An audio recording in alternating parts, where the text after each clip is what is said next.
აკაკის გარდაცვალებიდან 90 წლის შემდეგ საქართველოს სახელმწიფო ჰიმნი დაიწერა, რომელიც მისი სიტყვებით იწყება: ჩემი ხატია სამშობლო, სახატე მთელი ქვეყანა. აი ამ ქვითკირის სახლში დაუბადებულ ვარ მე 9 ივნის, განთიადისას 1840 წელში. წერს აკაკი წერეთელი ჩემს თავგადასავალში. აკაკი ზემო იმერეთში საჩხერის მახლობლად, სოფელ სხვიდორში, როსტომ წერეთლის ოჯახში დაიბადა. მამამისი ქართველი თავადი იყო, ცოტა ახირებული ხასიათის. დედა ეკატერინე აბაშიძე კი შრომის მოყვარე, წიგნობარი, მეოჯახე და კარგი აღმზრდელი. როგორც იმ დროს იყო მიღებული, ჩვილი სოფელ სავანეში გააძიძავეს.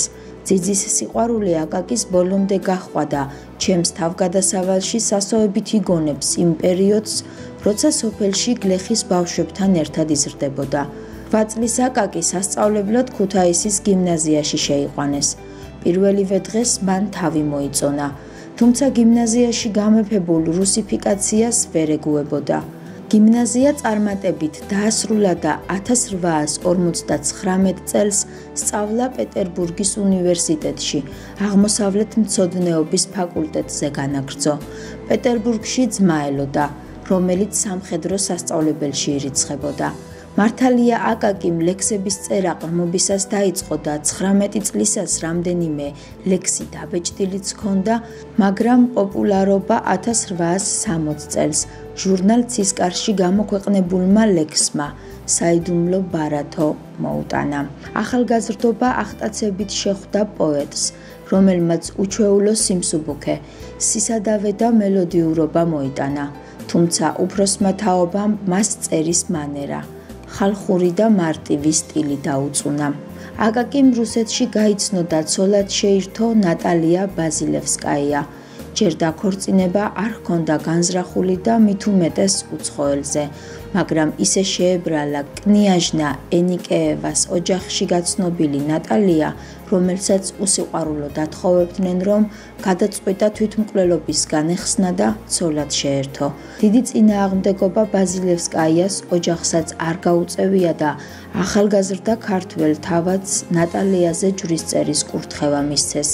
სამწუხაროდ არც აკაკის ცოლმა და არც მისმა ერთადერთმა ვაჟმა ალექსანდრემ ქართული არ იცოდა და წაკითხული არ ჰქონდათ არც ერთი სტრიქონი პოეტისა, რომელსაც ქართველმა ხალხმა საქართველოს ბულბული უწოდა. უნივერსიტეტის დასრულების შემდეგ 1862 წელს აკაკი საქართველოში დაბრუნდა და საზოგადოებრივ კულტურულ ცხოვრებაში ჩაება.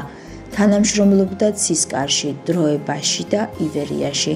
60-იან წლებში სამოღვაწეო ასპარეზზე გამოსულ თაობას დაცინვით თერგდალეულები შეარქვეს და სიგიჟე დააბრალეს, რადგან მათ უცხოეთის უნივერსიტეტებიდან ევროპული მსოფლმხედველობა, ესთეტიკა და პოლიტიკური შეხედულებანი ჩამოიტანეს.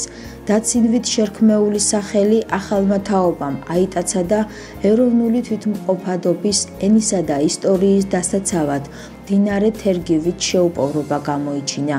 ილია ჭავჭავაძესთან ერთად სათავეში ჩაუდგა ეროვნულ განმანთავისუფლებელ მოძრაობას და სიტყვით თუ საქმით ქართველი ხალხის სულიერი აღორძინებისათვის, მათში ეროვნული თვითშეგნების ამაღლებისათვის იღვწოდა.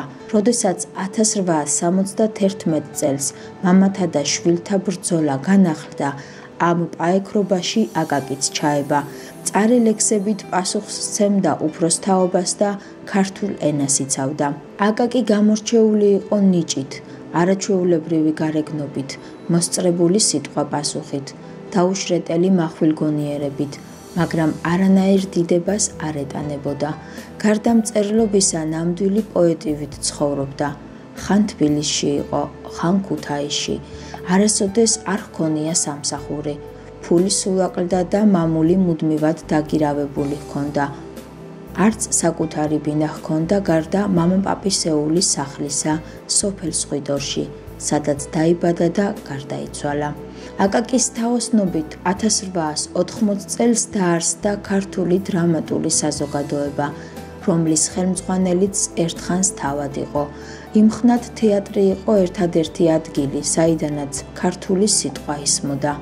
აქტიურად მონაწილეობდა ვეფხის ტყაოსნის კომისიაში, საქართველოს სხვადასხვა კუთხეში კითხულობდა საჯარო ლექციებს, დიდი წვლილი მიუძღვის ქართველთა შორის წერა-კითხვის გამავრცელებელი საზოგადოების დაარსებასა და კულტურულ საგანმანათლებლო საქმიანობაში. 1897-1900 წლებში აკაკიმ გამოსცა საკუთარი ჟურნალი აკაკის თვიური კრებული, სადაც დაბეჭდა ბაშიაჩუკი, ჩემი თავგადასავალი, გამზრდელი, თორნიკე ერისთავი და სხვა ნაწარმოებები. პირველად სწორედ აკაკი წერეთელმა მიაქცია ყურადღება ჭიათურის მარგანეცს. მართალია ამ საქმიდან თავად სარგებელი არ უნახავს. აკაკი ნამდვილი ხალხოსანი იყო, უყვარდა ზეიმი, ხინი, სანახაობა, თუმცა ღვინოს არ სვამდა. ხიბლავდა სიმღერა, ცეკვა თამაში, სიტყვაში შეჯიბრი, განსაკუთრებით ხალხური სიმღერა მოსწონდა. შეეძლო საათობით თავდავიწყებით ესმინა გალობა. აკაკის სალიტერატურო მოღვაწეობა მრავალმხრივია: ლირიკა, დრამა, ბელეტრისკა, პუბლიცისტიკა, ფელეტონი, ექსპრომტი, მაგრამ უპირველესად პოეტი იყო, ლირიკოსი. ყველაზე ძლიერად საქართველოს უმღეროდა. აკაკის სიტყვა ქართველ ხალხს სულის მოთქმად ექცა. მისი ახალი ლექსი უმალ ვრცელდებოდა და სიმღერად იქცეოდა. აკაკიმ დათესილი სიყვარულის ნაყოფი მოიმკო. ქართველმა ხალხმა მისდამი მადლიერება მრავალჯერ გამოხატა. მოღვაწეობის 50 წლის თავისი იუბილის გადახდა 1908 წლის 7 დეკემბრიდან თბილისში დაიწყო და ქუთაისში, ბაქოში, პეტერბურგში, სტამბოლში, პარიზში გაგრძელდა. პოეტს საქართველოს თითქმის ყველა კუთხე უმასპინძლა, მაგრამ ყველაზე გამორჩეული იყო 12-დღიანი მოგზაურობა რაჭა-ლეჩხუმში. ეს შეხვედრა სახალხო დღესასწაულად იქცა. ხვდებოდნენ ისე, როგორც ბრძოლიდან გამარჯვებით დაბრუნებულ მთავარსარდალს. აკაკი წერეთელი 75 წლის ასაკში გარდაიცვალა. მას გულზე განუყრელი დავით ნიედო. სიკვდილის წინ ითხოვა ამ ეზოში დამკრძალეთო, მაგრამ სამუდამო განსასვენებლად მთაწმინდა მიუჩინეს. 1915 წლის 4 თებერვალს საჩხერიდან დაიძრა ძაძით შემოსილი 17 ვაგონიანი მატარებელი, რომელსაც გზადაგზა უამრავი ხალხი ხვდებოდა შავი დროშებითა და ყვავილებით. აკაკი წერეთელი გარდაცვალებიდან 14 დღის შემდეგ დაკრძალეს. პროცესიას წინ ერთადერთი სადა გვირგვინი მიუძღოდა. აკაკის საქართველო.